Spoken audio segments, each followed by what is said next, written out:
Nation, that is two straight. That is two straight. Welcome, everyone. This is Darth Raider, and this is going to be my recap and reaction of the overtime win for the Las Vegas Raiders against the Seattle Seahawks. Happy Victory Monday, Raider Nation. Let's go ahead and get started with the game recap. We're going to go out and give out some game balls, and then we're going to go ahead and see it and take a look at who is next. Now, I'm gonna be honest with you guys. It did not start off good, man. So Carr gets picked on the very first play of the game. What happens later? 2 plays later, Kenneth Walker III runs it in from a 12-yard gain. It's already 7-0. And man, we start getting a little worried here. It's only been 30 seconds of the game, but we brought it back. We thought everything was gonna be all good. Nope. Carr gets picked again, the second one. And at this point, fam, I'm over here thinking like, damn, it's gonna be one of those Derek Carr games. Thankfully, nothing happens on that drive. Seattle go ahead and punts it to us. We go ahead and drive it down the field. We get to their red zone. DC throws a strike to the sideline to Amir Abdullah for a 18-yard touchdown pass. It was a little bit of a wheel route.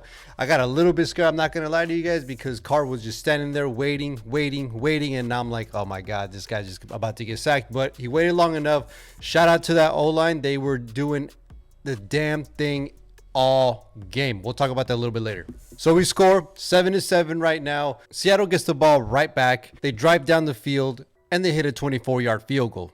Moving on to the second quarter, this is when things got a little bit more spicy. At this point, we're losing 10-7.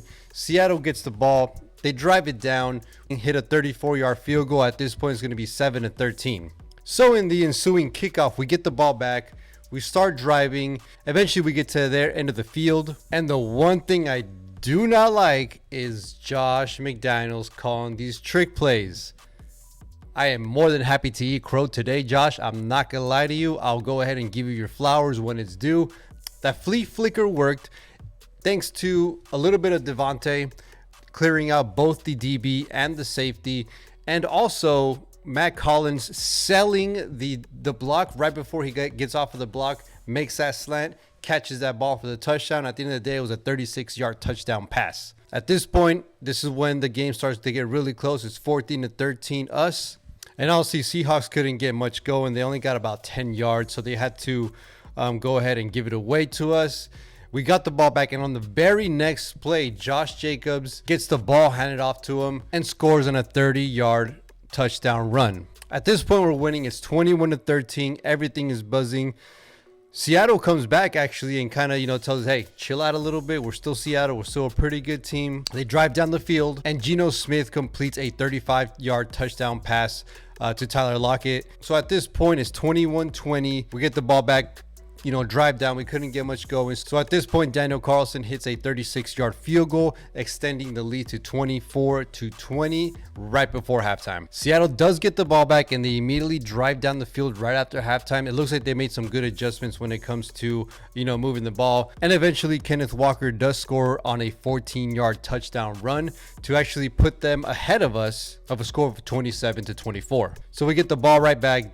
We drive it downfield, and Daniel Carlson, being Daniel Carlson, clutch money, hits that 25-yard field goal to tie the game at 27 apiece. And honestly, going into the fourth quarter, it kind of looked like we didn't get anything going. It looked like Seattle actually had our number just because they were scoring a little bit at will, to be honest with you. They were down before halftime, and all of a sudden they got up ahead with an 18-yard touchdown catch and run, putting them up 34-27 Seattle. So with about 3 minutes to go, we get the ball back. We start driving down, and DC hits Foster Moreau in the back of the end zone to tie the game at 34. So the game's tied at 34-34.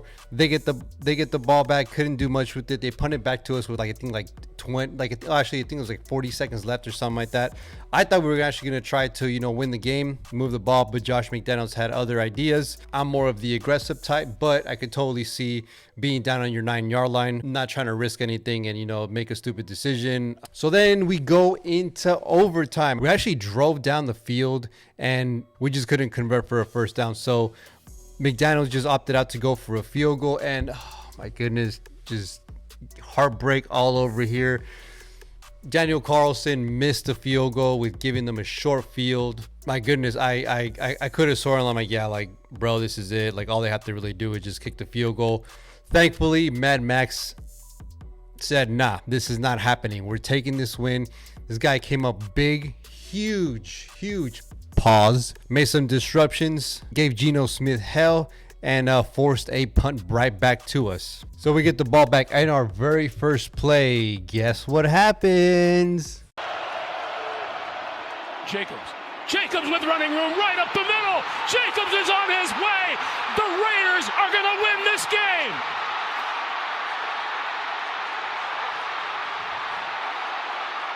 Man, this guy had over 300 yards all purpose. And I think I'll have to double check, but I'm pretty sure that this is the highest or this is the best production a Raider player has performed for the organization. I'll have to actually fact check it here, but I think I saw that it was Sean Alexander, Adrian Peterson, and Josh Jacobs, the only people to hit over 300 all-purpose yards. So huge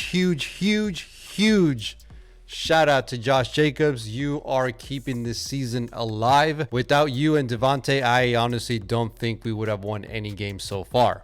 So any win is a great win for our organization. Let's go ahead and give up some game balls. So my very first guy that I'm giving a game ball to is going to be our defensive end, Maxx Crosby. Although the stats don't show that he had like a standard performance or anything like that, you can tell that he was always around the ball and also just causing absolute havoc for Geno Smith in that offensive line.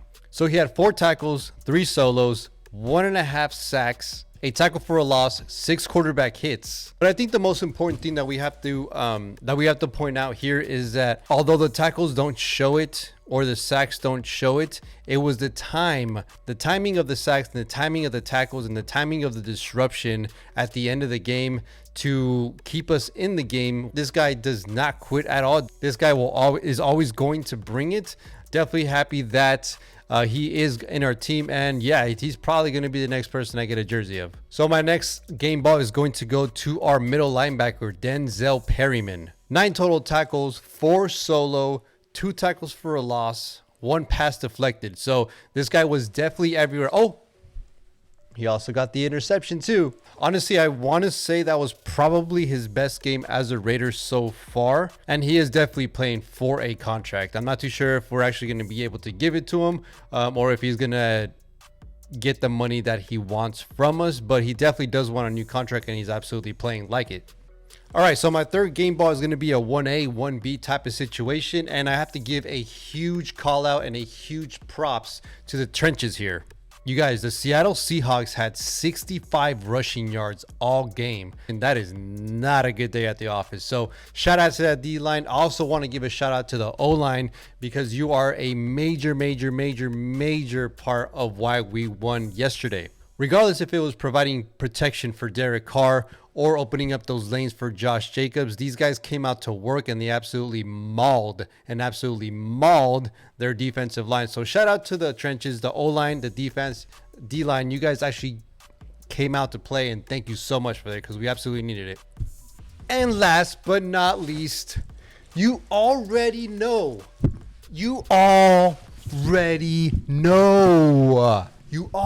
Third game ball is going to be Josh Jesus Jacobs. Guy had 33 carries, 229 yards with a touchdown. 2 touchdowns, I should say. Sorry, 2 touchdowns. Obviously, that 86-yard game winner. He also had 6 receptions for 74 yards. One also thing I wanted to point out, too, is that he was actually injured. He was in the injury report on Thursday and Friday. It was a hammy/calf injury. When they asked him about it, he said, like, you know, it wasn't looking good. It was going to be a game time decision. But once the game came, he didn't fail anything. Huge shout out to him. If it wasn't for him, we're not winning this game, to be honest with you guys. So shout out to Josh Jacobs. I really hope we resign you, man. Like, you are a Raider. You got the shield tattooed on you, my man. You're born for this role. You're born for this role. So I really hope we figure out a way to keep you and you can be a Raider long term. All right, so we went through the recap and my reaction. We got through the game balls. What's next? So we face a rival in the Los Angeles Chargers. I was about to call them San Diego. To me, they're always going to be the San Diego Chargers. I don't give a fuck what you say. Honestly, if we keep the same game plan that we just did with Seattle, I think we have a very high chance of winning. As long as we eat up the clock, we let JJ do his thing. These guys are like the 31st or 32nd ranked run defense. So something that we need to like look after. I know they weren't good in our very first game. It's just that it seemed like that game plan was, we were just trying to throw it at them. Obviously, it didn't work. We lost the game by like 5 points and stuff like that. So I think this second time around, you know, it's going to be a lot better. We're going to probably be a little bit more balanced, maybe a little bit more focused on the run game. They have tape. We have tape. They know us very well. We know them very well. So it's going to be a tough matchup. But if we do get this dub, then we're only going to be a game behind second place. So this is going to be a huge game for us.